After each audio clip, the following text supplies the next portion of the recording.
Take care. And, you too. And maybe to generally answer his first question, the reason we're showing this particular segment tonight is the devil seeking whom he may destroy and devour and deceive. And music has been one of his biggest avenues, Mike. Right. And we've got Jeff on the line, though. Let's not keep Jeff hanging too long. Thanks for hanging, Jeff. Yeah, hi. Hey, hi. Jeff. Are you there? Yes, I am. Yes, I am. Hi, can you hear me? Yes. Yeah, what would you like to share tonight? Well, the thing is that I agree with a lot of what you have to say about certain things. I don't think that pop music is like the first. It should be your main concern. It isn't. And a couple of things. First of all, I'm not attacking you or anything like that. I'm not putting you down because I'm a Christian myself, and you know I read the New Testament every day. Or whenever I can, but you know you got a few facts wrong as far as you referred to a blues singer. You called him Joe Johnson. Actually, that was Robert Johnson that was supposed to have sold his soul to the devil. Thank et cetera, you. et cetera. You're right. It was Robert. And that's a myth. I mean that's a legend. That's part of Southern folklore, and nobody can actually say whether that happened or not. Well, let me just stop you there for a second.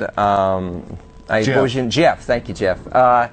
We have quotes coming up, not tonight, but in another time, with people who knew him, his mentor, who saw the whole thing happen. Other people change, where him going from a poor musician to the best they'd ever heard. That's pretty powerful. And why would they bring that up? There were several musicians who worked with him. We have them on film. Right, and I know who some of them are. Robert Lockwood Jr., he just passed on. He was his stepson and whatnot. I mean, I've studied this. I'm no, not that guy. Myself. No, not that guy. He had a guy named Son something or S-O-N. Son House? Yeah, Son House. Okay. Great. He was his mentor. He was older than Johnson. Yeah, and he lived longer. Right, and so he talked about it all. He said we wouldn't even let Johnson get up on the stage. He drove us crazy with him trying to play music. He was terrible. Until he came back about 6 or 7 months later, and he totally changed. Well, there's a lot of mystery surrounding that, and there's a lot of mystery surrounding his death, but that's not the main point that I'm trying to make. It's that some of the stuff, I mean, yeah, there's a lot of horrible, horrible stuff out there as far as pop music is concerned. And I think a lot of it is hip-hop and rap. That's absolutely the worst. I mean, the new metal of today can barely hold a candle to that. A different package, same result, I think. Yeah, and another thing that I noticed during your little music montage was it involved Frank Zappa, and you were playing a song called not to censor this, but it was called Titties and Beer, and it was a joke.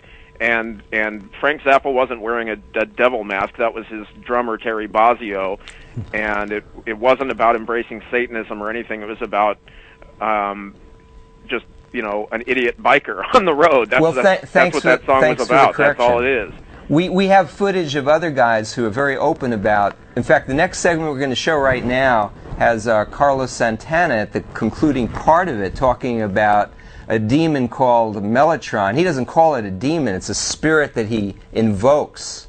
And there are many musicians that have openly talked about that. And Jeff, thank you for pointing those things out. Ryan, thank you, Jeff, for calling. Ryan, I think you're on the line. Is that right? Ryan, are you there? Yeah, I can barely hear you. How about now? Still barely hear us? Yeah.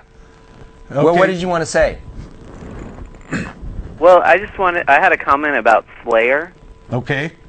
And I just wanted to say that the lead singer of Slayer actually is a devout Catholic. Okay. And he very much is afraid of the devil and believes in the devil, but he writes those songs to sell records because he's an entertainer. But he actually is a Catholic. I don't know if you guys knew that. Hey, Ryan, can you turn your TV down? You might be able to hear us a little bit better. The TV is all the way down. Oh, okay. That's usually one of the symptoms, so I thought I'd bring that up. Some guys write this kind of music and they're not into the dark side, they're just into the money. But I want to get on this issue of being a Catholic. Ryan, where are you at in your spiritual walk? What do you believe in? Do you have a religion? Do you believe in evolution, creation? I very much believe in evolution, and I actually got my degree in anthropology, and I wanted to go on to biological anthropology, but wow, I haven't done that. But yeah, I actually enjoy, my choice of reading about all religions. And hey, Ryan, have you seen our program before? No, I haven't. Just tonight's the first night. Just wondering. Yeah, because we've been on 2.5 years, Mike? Over 3 years now. Over 3 years, and we've shown everything from the living cell to the cosmos and everything in between, so we kind of change up as we go. In fact, on our website, if you go to it, you can see it up there on the screen. We've got several of our programs video streamed with some great scientific information on the complexity of the cell, the RNA and DNA, and there's so many different avenues you can look at in terms of science that point to a designer that make it utterly impossible in my mind for it to have happened over time through mutations, which are almost always negative. You can't get a code. A code is an intelligent source of information. Science is replicating things and seeing things in life as the way they happen. The only way we see information given is through intelligence, and the RNA DNA code is amazing. Have you ever studied that, Ryan? Yeah, definitely. I guess from what you guys are saying, we should just give up on studying it.